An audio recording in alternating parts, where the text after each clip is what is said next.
Maharashtra police भरतीमध्ये अनाथ मुलांसाठी किती टक्के आरक्षण असतं? तर मित्रांनो, महाराष्ट्र पोलीस भरतीमध्ये अनाथ मुलांसाठी 1% आरक्षण असतं.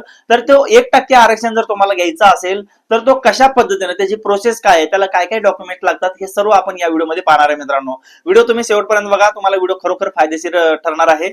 आणि व्हिडिओला लाईक आणि व्हिडिओ मित्रांपर्यंत शेअर सुद्धा करा. मित्रांनो, तर मित्रांनो, याच्यामध्ये तुम्हाला सर्टिफिकेटची प्रोसेस कशी असणार आहे, महिला व बाल कल्याण विभागाकडे म्हणजेच तुम्हाला चाइल्ड वेलफेअर कमिटीकडे तुम्हाला मित्रांनो अर्ज करायचा आहे.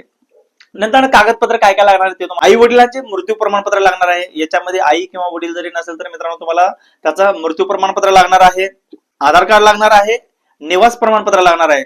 निवास प्रमाणपत्रामध्ये तुमचा रहिवासी दाखला येतो. मित्रांनो, रहिवासी दाखला तुम्हाला कंपल्सरी लागणारच आहे. नंतर ते अर्ज केल्याच्या नंतर तुम्हाला सरकारकडून त्याचं सत्यापन म्हणजे व्हेरिफिकेशन केलं जातं. व्हेरिफिकेशन झाल्याच्या नंतर तुम्हाला तो सर्टिफिकेट मित्रांनो प्रोव्हाइड केलं जातं. हे प्रमाणपत्र दाखवलं की आरक्षणाचा थेट तुम्हाला फायदा मिळतो. मित्रांनो, अशा पद्धतीची ही प्रोसेस आहे. जरी तुम्हाला या व्हिडिओमध्ये काही माहिती एखादी म्हणजे राहिली असेल किंवा कुठली माहिती समजली नसेल तर मित्रांनो कमेंट्स करा, म्हणजे त्यावर तुम्हाला 100% रिप्लाय दिला जाईल. जय महाराष्ट्र.